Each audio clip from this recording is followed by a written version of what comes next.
Nós já fizemos a introdução sobre os 7 pedidos constantes do Pai Nosso, e inclusive já vimos o primeiro deles, lembrando que esses 3 primeiros são aqueles pedidos essenciais que por primeiro devemos pedir. Jesus já nos ensinou esta oração com aquilo que é essencial, o mais importante até o final, do menos importante, se pudermos falar assim, apenas para mostrar que existe uma sequência no ensinamento de Jesus a respeito do Pai Nosso, de que devemos pedir primeiro e o que vem depois. Então, hoje nós vamos terminar esses 3 pedidos, vendo o tópico número 2 e o 3. Venha a nós o vosso reino, seja feita a vossa vontade, assim na terra como no céu. Primeiro, santificado seja o vosso nome, nós já vimos no encontro anterior. Agora o tópico 2, o reino de Deus, que nós devemos trabalhar para que ele também seja implantado na face da terra. Claro que não é sozinho que nós fazemos isso, como nós vamos ver. Vamos começar? Leia aí comigo, o primeiro parágrafo, 2816, e nós iremos até o 2827. Leia comigo. Venha a nós o vosso reino. No Novo Testamento, o mesmo termo Basileia pode ser traduzido por realeza, nome abstrato, reino, nome concreto, ou reinado, nome de ação. O reino de Deus existe antes de nós. Aproximou-se no Verbo encarnado. É anunciado ao longo de todo o Evangelho. Veio na morte e na ressurreição de Cristo. O reino de Deus vem desde a Santa Ceia e na Eucaristia, ele está no meio de nós. O reino virá na glória, quando Cristo o restituir a seu Pai. O reino de Deus pode até significar o Cristo em pessoa, a quem invocamos com nossas súplicas todos os dias, e cuja vinda queremos apressar por nossa espera. Assim como ele é nossa ressurreição, pois nele nós ressuscitamos, assim também pode ser o reino de Deus, pois nele nós reinaremos. Então vem com Basileia, esse termo em grego que nós encontramos no Novo Testamento. Tem traduções conforme o sentido. Em alguns momentos é um nome abstrato, a realeza em si. Ou então tem um nome concreto, o reino como real. Mas também se traduz Basileia por reinado, que já é um reino em ação, em trabalho. Nós vemos que ele existe antes de nós, porque é Jesus Cristo quem nos traz. É Jesus quem vem implantar o reino de Deus na face da terra, para que nós todos participemos desse reino. E então, aos poucos, tendo os acontecimentos desde a encarnação, mas ele se faz presente a partir ali da Santa Ceia, da Eucaristia, do novo povo de Deus, da nova aliança, e esse reino em que Jesus é o Rei já começa a existir na face da terra com a nossa entrada em Cristo, a entrada no caminho, no cristianismo. E finalmente o reino virá um dia na glória, no final dos tempos, quando Cristo restituir o reino ao Pai. Nós vamos ver nesses slides desse encontro várias citações de padres da igreja ou alguns documentos também da igreja. Aqui nós já temos um, significando que nós queremos apressar a vinda desse reino. Por isso que nós pedimos, como Jesus Cristo ensinou, que venha a nós o vosso reino, quanto antes, porque a gente já não aguenta mais tantas injustiças, tantas maldades e tanta falta de amor na face da terra. Então, nós que já ressuscitamos com Cristo no batismo, lembre-se sempre disso, nós já somos cidadãos celestes, já tem encontros anteriores em que falamos sobre isso, nós já somos do reino de Deus, nós que queremos seguir a Cristo como seus fiéis discípulos, nós já ressuscitamos, nós já temos a vida eterna. Enquanto estamos aqui nessa passagem pela face da terra, é a nossa oportunidade de passar por aqui, e essa Páscoa é contínua. A igreja tem um tempo pascal apenas para nos lembrar disso, mas toda a nossa vida é nossa Páscoa.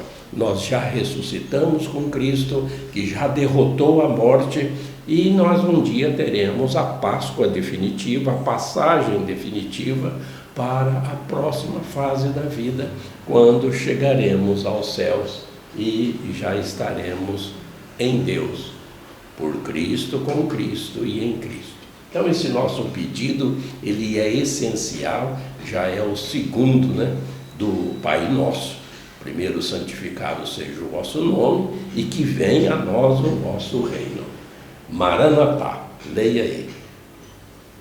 Este pedido é o Maranatá, o grito do Espírito e da esposa. Vem, Senhor Jesus. Mesmo que esta oração não nos tivesse imposto o dever de pedir a vinda deste reino, nós mesmos, por nossa iniciativa, teríamos soltado este grito, abraçados pela pressa de ir abraçar aquele que constitui o objeto de nossas esperanças.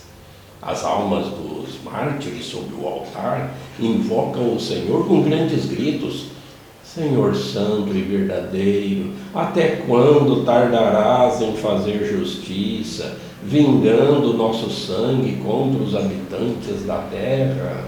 Apocalipse 6. Eles devem, com efeito, obter justiça no fim dos tempos. Senhor, apressa, portanto, a vinda do teu reinado. Maranatá. No Apocalipse a gente vê este pedido que nós fazemos, mas quem mais faz é o Espírito Santo e a igreja. Mas mesmo que eles não o fizessem, diz aqui este padre da igreja, nós faríamos por nossa iniciativa. Porque, e vem aqui os exemplos dos mártires, que derramaram seu sangue defendendo a sua fé, de modo que eles, sempre o altar é sobre o sangue dos mártires, a história da igreja, a economia da salvação de tantas pessoas injustiçadas, de modo que não se aguenta mais tanta injustiça. Lógico que nós vamos ver depois, seja feita a vossa vontade. São 2000 anos de história do cristianismo, mas o que são 2000 anos para Deus, que é eterno? Para nós é muito tempo. Nós já estamos fartos de tantas injustiças, de tantas tiranias, de tanto desprezo pela justiça e pelo bem comum que os tiranos, as autoridades, não cessam de praticar. Por isso que nós pedimos sempre no Pai Nosso que esse reino finalmente aconteça no meio de nós. Maranatá.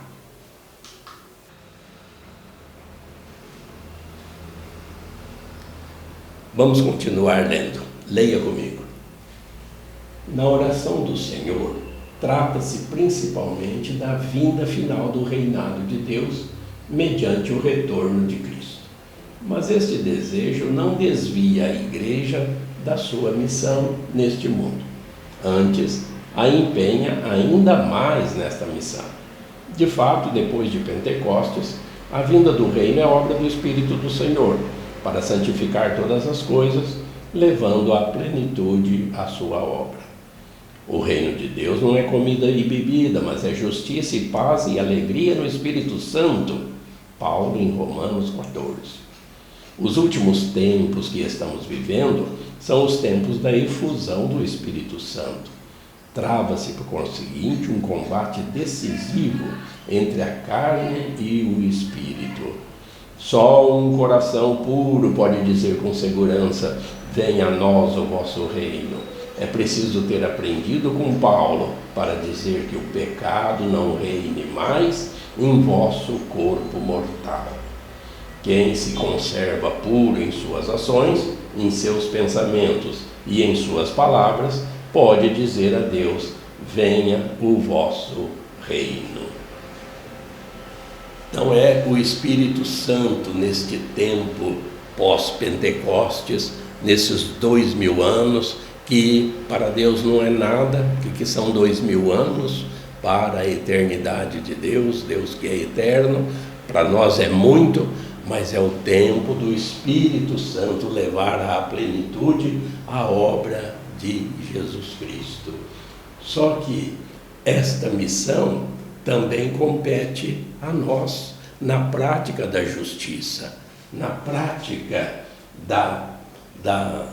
do anúncio do Evangelho, do querigma, como também a gente se diz, né? Sempre o querigma é o anúncio do Evangelho, da salvação, do convite de Deus a todos os povos, a todas as pessoas, para que saiam do pecado, se convertam, conheçam Jesus Cristo e se tornem fiéis discípulos dele. É o tempo da graça. Agora, só um coração puro, sem pecado, pode ficar ansiando pela vinda do reino de Deus, porque a pessoa que está em pecado, ela está em desobediência. A pessoa que está em pecado, praticando essas injustiças que nós comentamos, essas pessoas não estão na missão da igreja, nem se conformando ao que Jesus Cristo quer. Continuando nesse mesmo tópico do pedido, venha a nós o vosso reino. Vamos ler. Num trabalho de discernimento, segundo o Espírito, devem os cristãos distinguir entre o crescimento do reino de Deus e o progresso da cultura e da sociedade em que estão empenhados. Esta distinção não é separação. A vocação do homem para a vida eterna não suprime, antes reforça seu dever de acionar as energias e os meios recebidos do Criador para servir neste mundo a justiça e a paz. Este pedido está contido e é atendido na oração de Jesus, presente e eficaz na Eucaristia. Produz seu fruto na vida nova, segundo as bem-aventuranças. Nesses últimos 2 parágrafos deste tópico sobre o reino de Deus, nós vemos que o progresso da sociedade não se separa do desejo de Deus, de Jesus Cristo, que o reino aconteça. O reino de Deus é a prática da justiça e da paz. Então aqui o catecismo nos pede que nós não poupemos energias para trabalhar na implantação desse reino. A pergunta que fica para mim, para você: o que você está fazendo para que o reino de Deus aconteça? Você está praticando a justiça? Você está trabalhando pela paz? Porque se você não estiver fazendo isso, é um pecado de omissão. O pecado de omissão é quando você pode fazer o bem e não o faz. Você não faz nada para o bem comum, cuidado, porque você não está trabalhando nesse sentido de nem adianta então, praticamente rezar o Pai Nosso, diríamos assim, se você diz, venha a nós o vosso reino, mas o que você está fazendo para que isso aconteça? É uma reflexão que todos nós precisamos fazer diariamente. E esse pedido em Jesus Cristo não vai acontecer, já está acontecendo, porque se Deus veio na pessoa do Filho para implantar o reino, ele vai ser implantado, quer queiram, quer não queiram. Nós precisamos fazer a nossa parte. Isso é indubitável. Nós temos que fazer a nossa parte com Cristo, por Cristo e em Cristo, praticando a justiça e a paz. A justiça e a paz nós já analisamos bastante nos encontros que fizemos sobre a terceira parte do catecismo, que é a vida em Cristo, a lei moral. Estão todos esses comentários nossos sobre a implantação da justiça e da paz na terceira parte do catecismo que nós já vimos. Assim nós terminamos esse tópico que é o segundo pedido, o venha a nós o vosso reino. Agora, o terceiro desses três primeiros pedidos do Pai Nosso. Vamos ler. Seja feita a vossa vontade, assim na terra como no céu. É vontade de nosso Pai que todos sejam salvos e cheguem ao conhecimento da verdade. Primeira carta a Timóteo. Ele está usando de paciência para convosco, pois não deseja que ninguém se perca. Segunda carta de Pedro. Seu mandamento, que resume todos os outros e que nos diz toda a sua vontade, é que nos amemos uns aos outros, como Ele nos amou. Chegar ao conhecimento da verdade. Quem que é a verdade? Jesus Cristo. Conhecer Jesus Cristo, o que muitas vezes não fazemos. Conhecemos mais a vida de celebridades em geral deste mundo do que o próprio Jesus Cristo. Mas Ele tem paciência conosco. Deus é paciente, infinitamente paciente. Ele não quer que ninguém se perca. Se as pessoas se perdem é porque elas escolheram caminhos errados. Não é a vontade de Deus. A vontade de Deus é que todos se salvem, é que todos vão morar com Ele um dia depois da Páscoa definitiva. Mas tem gente que não quer. Tem gente que prefere buscar as coisas deste mundo, os prazeres mundanos, e escolhem caminhos errados, que são caminhos de perdição. Agora, o mandamento de Deus, a vontade de Deus, qual é? Qual é a vontade de Deus? Aqui, que nos amemos uns aos outros como Ele nos amou. E olha que Jesus deu a sua vida por nós. Será que estamos dando a nossa vida pelo próximo, pelas pessoas, pela comunidade, pela igreja? Continuando. Ele nos fez conhecer o mistério de sua vontade, reencabeçar tudo em Cristo. Em Cristo, segundo o propósito daquele que opera tudo de acordo com a decisão de sua vontade, fomos feitos seus herdeiros. Efésios. Pedimos que se realize plenamente este desígnio amoroso na terra, como já acontece no céu. Seja feita a vossa vontade, assim na terra como no céu. No Cristo e por sua vontade humana, a vontade do Pai foi realizada completa e perfeitamente e uma vez por todas. Jesus disse ao entrar neste mundo: eis que eu vim aqui, ó Deus, para fazer a tua vontade. Hebreus. Só Jesus pode dizer: sempre faço o que é do seu agrado. João 8. Na oração de sua agonia, ele consente totalmente com esta vontade.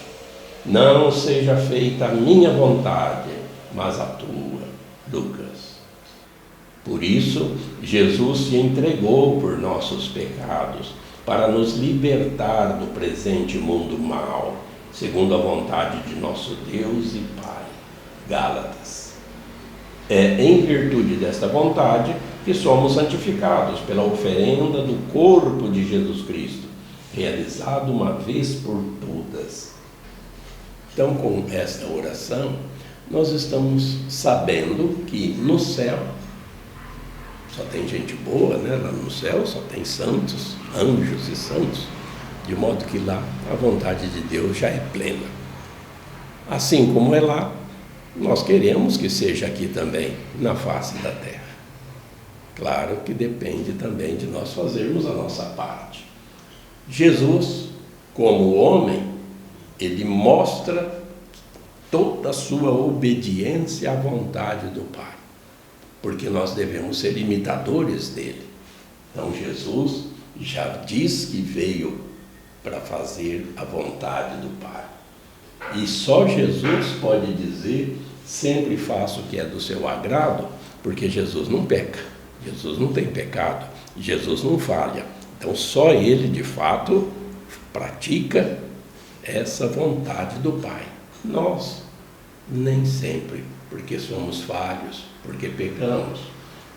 Então Jesus nos liberta do presente quando entramos no seu reino e fazemos o possível para cumprir a vontade, assim como Jesus cumpriu. Temos que ser imitadores dele. E quando ele oferece o seu corpo na cruz, em sacrifício para nos salvar, ele realiza plenamente a vontade do Pai.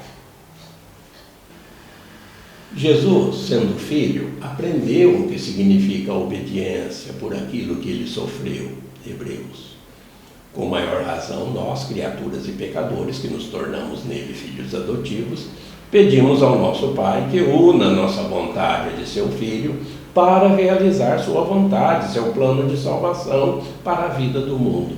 Somos radicalmente incapazes de fazê-lo, mas unidos a Jesus e com a força do seu Espírito Santo, podemos entregar-lhe nossa vontade e nos decidir a escolher o que seu Filho sempre escolheu: fazer o que agrada ao Pai. Aderindo a Cristo, nos tornamos um só Espírito com Ele, e com isso podemos realizar sua vontade. Dessa forma, ela será cumprida perfeitamente na terra como no céu. Considerai como Jesus Cristo nos ensina a ser humildes, ao nos fazer ver que nossa virtude não depende só de nosso trabalho, mas da graça de Deus. Ele ordena aqui a cada fiel que reza que o faça universalmente, isto é, por toda a terra, pois não diz seja feita a vossa vontade, em mim ou em vós, mas na terra, sobre toda a terra, a fim de que dela seja banido o erro, nela reine a verdade, o vício seja destruído, a virtude floresça novamente e que a terra não mais seja diferente do céu. Então nós dependemos da graça de Deus para participar e fazer esse reino também ser implantado na terra. Aqui os dizeres são bastante claros, nem precisamos de tantos comentários, porque é a vontade de Deus, como já acontece no céu, a prática, nós queremos que ela aconteça aqui, para que tudo isso aqui seja banido da face da terra. Mas não é só por nossos esforços, nós precisamos sempre da graça de Deus também para conseguirmos praticar a vontade de Deus aqui na terra como no céu. E aqui os dois últimos parágrafos desse nosso encontro. Leia comigo. Pela oração podemos discernir qual é a vontade de Deus e obter a perseverança para cumpri-la. Jesus nos ensina que entramos no reino dos céus não pela força das palavras, mas pondo em prática a vontade do meu Pai que está nos céus. Mateus, no Sermão da Montanha. Se alguém é piedoso e faz a sua vontade, a este ele ouve. João 9. Tal é a força da oração da igreja, em nome do seu Senhor, sobretudo na Eucaristia. É comunhão de intercessão com a Santíssima Mãe de Deus, com todos os santos que foram agradáveis ao Senhor por não terem querido fazer senão a sua vontade. Podemos ainda, sem ferir a verdade, dar a essas palavras: seja feita a vossa vontade, assim na terra como no céu. O significado de seja feita na igreja, como em nosso Senhor Jesus Cristo. Seja feita na esposa que ele desposou, como no esposo que realizou a vontade do Pai. Praticar a vontade nessa oração que deve ser contínua, diária, para que nós tenhamos esta perseverança na prática do bem, sem pecados de omissão, unindo-nos a Maria, unindo-nos a todos os santos, para que eles também nos abençoem, nos protejam, e vivendo da Eucaristia, que é a seiva, a força que recebemos com o alimento sagrado, aquele que nos dá essa fortaleza na caminhada. E por fim, fazer essa vontade acontecer na igreja. E nós precisamos nos perguntar mais uma vez: será que eu estou participando de alguma pastoral, de algum movimento? Eu estou engajado no trabalho da igreja para que essa vontade de Deus aconteça aqui na terra como no céu? Terminamos assim os 3 primeiros pedidos do Pai Nosso, chamados de pedidos teologais. A partir do próximo encontro, vamos ver os outros 4 pedidos. Os próximos encontros, faltam poucos, apenas mais 2, e nós vamos terminar assim todos os 7 pedidos. É fácil, é só continuar participando desses encontros para você ter depois essa oração do Pai Nosso com bastante fé, do jeito que Deus quer. Essa é a vontade de Deus, vamos praticá-la. Conhecer Jesus Cristo é fundamental, ficar com Deus todos os dias. Por isso, fique sempre com Deus e Deus te abençoe.